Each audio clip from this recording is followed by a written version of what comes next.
പിറന്നാളായിരുന്നേ 32ാമത്തെ പിറന്നാൾ. ഓരോ ജൂൺ 11കളും നിനക്ക് പ്രായമായി വരികയാണെന്ന് ഓർമ്മിപ്പിക്കാറില്ലെങ്കിലും ഇപ്പോഴിതാ നര വീണു തുടങ്ങുന്ന മുടിയും വല്ലപ്പോഴും കൂടുന്ന BP ഒക്കെ ഇടയ്ക്കിടയ്ക്ക് എന്നെ ഓർമ്മിപ്പിക്കാറുണ്ട്. ദേ ലെമി, നിനക്ക് പ്രായമായി വരികയാണ് കേട്ടോ എന്ന്. ചുമ്മാ ഒരു രസം.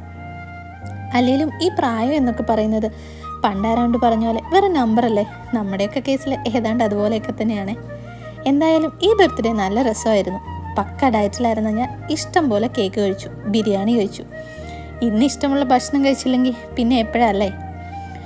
ഒരുപക്ഷെ ഈ വീഡിയോ ഒക്കെ കാണുമ്പോൾ നിങ്ങളൊക്കെ ചിന്തിക്കുമായിരിക്കും ഞാനാണെങ്കിൽ അങ്ങ് ഉണ്ടായപ്പോൾ തൊട്ടേ ഇതുപോലെ കേക്ക് മുറിച്ച് പിറന്നാളൊക്കെ ആഘോഷിക്കുന്ന കൂട്ടത്തിലാണെന്ന്. വെറുതെയാ. സത്യത്തിൽ ഡിഗ്രിക്ക് പഠിക്കുമ്പോഴാണ് ഞാൻ ആദ്യമായിട്ടൊരു ബർത്ത്ഡേ കേക്ക് കട്ട് ചെയ്യുന്നത് തന്നെ. അല്ലെങ്കിലും ഈ 90s തുടക്കത്തിലൊക്കെ ജനിച്ച പലരും എന്നെപ്പോലെ ചെറുപ്പത്തിൽ ബർത്ത്ഡേ കേക്കൊന്നും കട്ട് ചെയ്യാത്തവരായിരിക്കും അല്ലേ. അങ്ങനെയുള്ള ആരെങ്കിലും ഈ വീഡിയോ കാണുവാണെങ്കിൽ ചുമ്മാ ഒരു ചുവന്ന ഹൃദയം കമൻറ്റ് ചെയ്തേക്കണേ.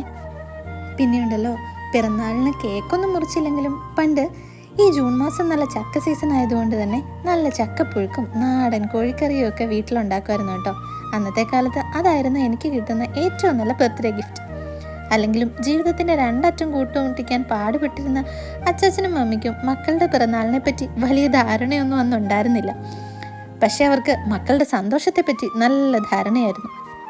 അതുകൊണ്ട് ഇന്നും എനിക്ക് അഹങ്കാരത്തോടെ പറയാൻ പറ്റും, പ്രസവിച്ചതിനെ പറ്റിയോ പഠിപ്പിച്ചതിനെ പറ്റിയോ കെട്ടിച്ച് വിട്ടതിനെ പറ്റിയോ വളർത്തിയതിനെ പറ്റിയോ ഒന്നും കണക്ക് കേൾക്കാത്ത ഒരു നല്ല ബാല്യവും കൗമാരവും യൗവനവും ഒക്കെയായിരുന്നു എൻ്റേതെന്ന്. സത്യത്തിൽ അങ്ങനെ ഒരു പേരൻസിന് ലഭിച്ചു എന്നത് തന്നെയാണ് കേട്ടോ എൻ്റെ ജീവിതത്തിൽ വെച്ച് കിട്ടാവുന്ന ഏറ്റവും വലിയ ബർത്ത്ഡേ ഗിഫ്റ്റ്. പിന്നെയാണെങ്കിൽ കല്യാണശേഷം എൻ്റെ ഓരോ പിറന്നാളും കൂടുതൽ കളർഫുള്ളായി.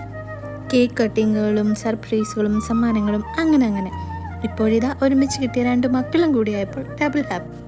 എന്തായാലും ഇങ്ങനെ ഒരു പിറന്നാൾ സമ്മാനിച്ചതിന് ദൈവത്തോടും അതുപോലെ തന്നെ എൻ്റെ പ്രിയപ്പെട്ടവരോടും ഒത്തിരി നന്ദി. എന്നാൽ പിന്നെ ഈ വിശേഷം പറച്ചിൽ നിർത്തിയേക്കുവാണേ. ടാറ്റാ.